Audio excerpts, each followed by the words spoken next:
A very good evening to all of you. ICAR net series के episode number 3 का topic insulin and glucagon hormones है. As you all know, insulin and glucagon hormones are the protein hormones and they play important role in the regulation of carbohydrate metabolism as well as in the homeostasis of glucose. दूसरा fact जो insulin और glucagon के बारे में है वो है इनका सिक्रीशन कहाँ से होता है. सभी जानते हैं पेंक्रियाज से होता है. So insulin is produced by beta cell of islet of Langerhans of pancreas. Alpha cells जो होती हैं वो ग्लूकागॉन सिक्रीट करती हैं एंड डेल्टा सेल्स जो होती हैं वो सोमेटोस्टेटिन हार्मोन को सिक्रीट करती है. दूसरा इंपॉर्टेंट फैक्ट इंसुलिन के बारे में, insulin was the first hormone to be isolated, purified and synthesized by the recombinant DNA technology. और एक इंपॉर्टेंट फैक्ट ये भी है कि इंसुलिन जो है वो प्रोटीन है, जो the gene for this insulin protein is located on chromosome number 11. तो जो इसका जीन है वो 11 नंबर पर लोकेटेड रहता है इसके प्रोटीन सिंथेसिस का. तो ये दो फैक्ट हमें इंसुलिन के बारे में याद रखने हैं. अब हम स्ट्रक्चर के बारे में बात करें. Let's start. Question number 1, the number of amino acid residues in glucagon. Option A 29, 34, C 51, D 84. तो आंसर यहाँ पे 29 है. और अगर हम 51 पे नजर दौड़ाएं तो 51 जो है वो 51 इंसुलिन के लिए है. इंसुलिन में कुल अमीनो एसिड रेजिड्यूज 51 होते हैं. डिफरेंस ये है कि ग्लूकागॉन में सिंगल पॉलीपेप्टाइड चेन होती है जबकि इंसुलिन के अंदर 2 पॉलीपेप्टाइड चेन्स होती हैं जो डाइसल्फाइड लिंकेज से जुड़ी होती हैं. तो ए जो चेन है वो उसमें 21 अमीनो एसिड रेजिड्यूज होते हैं और बी चेन के अंदर 30 अमीनो एसिड रेजिड्यूज होते हैं. तो टोटल 51. तो ग्लूकागॉन के लिए 29 और इंसुलिन के लिए 51. Question number 2, the binding of insulin to its receptor activates. अगर हम इंसुलिन और ग्लूकागॉन की बात करें कि ये काम कैसे करते हैं तो ये दोनों ही हार्मोन्स जो सेल सरफेस रिसेप्टर्स हैं उनके थ्रू काम करते हैं. और इंसुलिन का क्या है रिसेप्टर? ऑप्शंस हैं adenylate cyclase, guanylate cyclase, phospholipase C, tyrosine kinase. So answer is D, tyrosine kinase. ये एक प्रोटीन काइनेज होता है और इंसुलिन जो है वो इसके थ्रू काम करता है. ये एक टेट्रामर है अल्फा 2 बीटा 2 यानी कि 4 सब यूनिट से मिलकर बना होता है. अल्फा जो है वो डिनोट करता है इंसुलिन बाइंडिंग साइट को, ये एक्स्ट्रा सेलुलर होता है. और बीटा जो है वो टायरोसिन काइनेज डोमेन को डिनोट करता है और ये ट्रांसमेम्ब्रेन प्रोटीन होता है. तीसरी जो साइट होती है वो होती है ऑटो फॉस्फोराइलेशन साइट. तो ये इंपॉर्टेंट फैक्ट है, टायरोसिन काइनेज के थ्रू काम करता है. ये एक प्रोटीन काइनेज है. जबकि अगर हम ग्लूकागॉन की बात करें तो ग्लूकागॉन साइक्लिक एएमपी सेकेंडरी जो सेकेंडरी मैसेंजर होता है उसके थ्रू वर्क करता है. अब फंक्शन की बात करते हैं. स्ट्रक्चर के बारे में हमने बात कर ली. Insulin decreases. तो आपको ये दो फैक्ट बहुत अच्छे से ध्यान रखने हैं कि insulin is hypoglycaemic in nature, यानी कि इंसुलिन ब्लड में ग्लूकोज को कम करता है और इसका जो कॉन्ट्राइंडिकेटेड यानी कि एंटागोनिस्टिक इफेक्ट है वो ग्लूकागॉन का है. तो इंसुलिन और ग्लूकागॉन जो है वो एंटागोनिस्टिक इफेक्ट शो करते हैं. इंसुलिन हाइपोग्लाइसेमिक होता है while glucagon is hyperglycaemic in nature. Hypo का मतलब कम होना और हाइपर का मतलब ज्यादा होना. So insulin is hypoglycaemic in nature, हमेशा ब्लड में शुगर को कम करता है, ग्लूकोज को कम करता है, while glucagon is hyperglycaemic in nature. तो इंसुलिन क्या करेगा? जब मैंने कहा कि इंसुलिन हाइपोग्लाइसेमिक है यानी कि ग्लूकोज जो ब्लड में आया है उसको किस में कन्वर्ट कर देगा? पहला तो है ग्लाइकोजन में कन्वर्ट कर देगा जिसको हम कहते हैं ग्लाइकोजेनेसिस.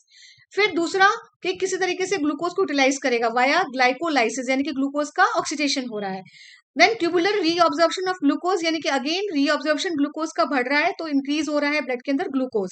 तो ये तीनों फैक्ट से तो जो इंसुलिन है उसका इंक्रीज करेगा. इंसुलिन इंक्रीज किसको कर रहा है? ग्लाइकोजेनेसिस को, ग्लाइकोलाइसिस को, ट्यूबुलर रीअब्जॉर्प्शन ऑफ ग्लूकोज को. लेकिन डिक्रीज किसको कर रहा है? What is gluconeogenesis? So gluconeogenesis क्या है? Gluconeogenesis is the process in which glucose is synthesized from the non-carbohydrate components like lactate, fatty acids and amino acids. So gluconeogenesis नया बनता है तो इसका मतलब ग्लूकोज को ये बनने नहीं दे रहा है, यानी कि कम कर रहा है. तो it means answer option C है ग्लूकोनियोजेनेसिस. तो इंसुलिन डिक्रीज किसको करता है? ग्लूकोनियोजेनेसिस को करता है. साथ में डिक्रीज करता है ये लाइपोलाइसिस को और साथ में डिक्रीज करता है ग्लाइकोजिनोलाइसिस को. यानी कि ग्लाइकोजिनोलाइसिस का मतलब क्या हुआ? ग्लाइकोजन को तोड़ना. ग्लाइकोजन कन्वर्ट हो जाएगा ग्लूकोज के अंदर। तो ये डिक्रीज किसको कर रहा है, डिक्रीज तो कर रहा है किसको, ग्लूकोनियोजेनेसिस को। तो ऑप्शन में यहाँ पर ग्लूकोनियोजेनेसिस है, साथ में लाइपोलाइसिस को, और साथ में कर रहा है ग्लाइकोजिनोलाइसिस को। और इंक्रीज किसको करता है, इंक्रीज करता है ग्लाइकोजेनेसिस को, ग्लाइकोलाइसिस को, ट्यूबुलर रीअब्जॉर्प्शन ऑफ ग्लूकोज को। इन तीनों माध्यम से ये हाइपोग्लाइसेमिक है नेचर में, क्योंकि ब्लड में ये ग्लूकोज को कम कर रहा है, ग्लूकोज को यूटिलाइज ज्यादा कर रहा है, और ओवरऑल इफेक्ट जो है इसका वो है हाइपोग्लाइसेमिक, यानी कि ओवरऑल इफेक्ट ग्लूकोज को कम कर रहा है ब्लड के अंदर। अब ग्लूकोज को स्टिमुलेट, अगर हम कहें कि ये स्टिमुलेटरी इफेक्ट किसका, इंसुलिन सिक्रीट कब होगा, तो हमें ये ध्यान रखना पड़ेगा कि glucose is the most important stimulus for the secretion of insulin, for the release of insulin hormone.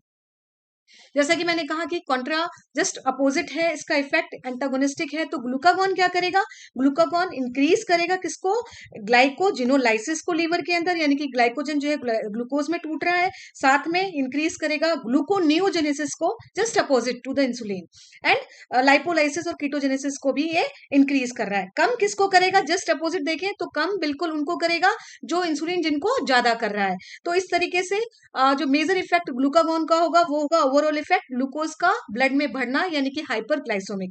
तो जब ब्लड ग्लूकोज कम होगा ब्लड के अंदर, तो उसके अंदर ग्लूकागॉन सिक्रीशन इंक्रीज हो जाएगा। तो ये दोनों कॉन्ट्रा इंडिकेटेड है, इन दोनों फैक्ट्स को हमें याद रखना होगा।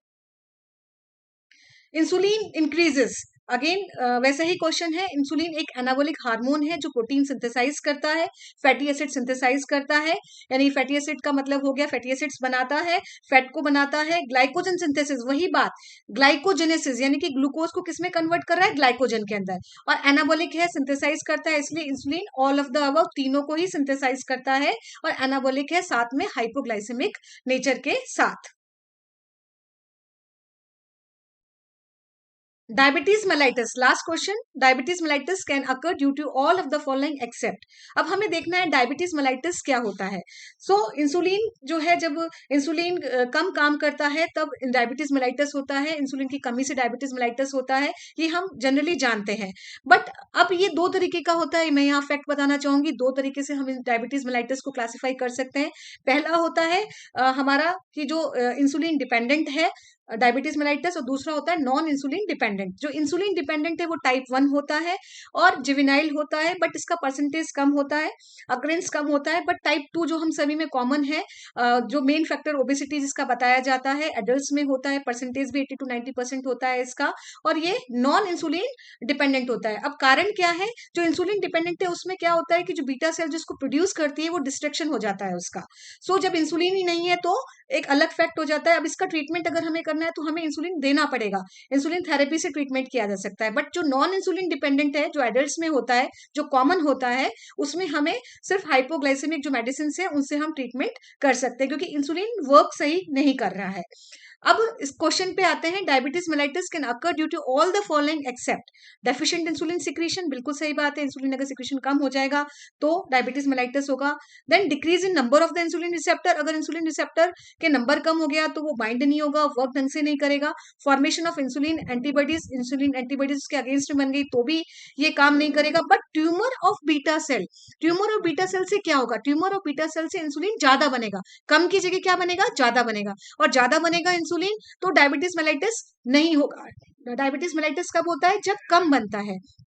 तो deficient insulin secretion, decrease in number of insulin receptor and formation of insulin antibodies led to diabetes mellitus. So यहाँ आंसर जो होगा वो होगा ट्यूमर ऑफ बीटा सेल्स, क्योंकि ये क्या कर रहा है, it increases the insulin secretion. तो diabetes mellitus can occur due to all the following except, तो यहाँ पूछा गया है एक्सेप्ट, तो except answer is tumour of beta sales.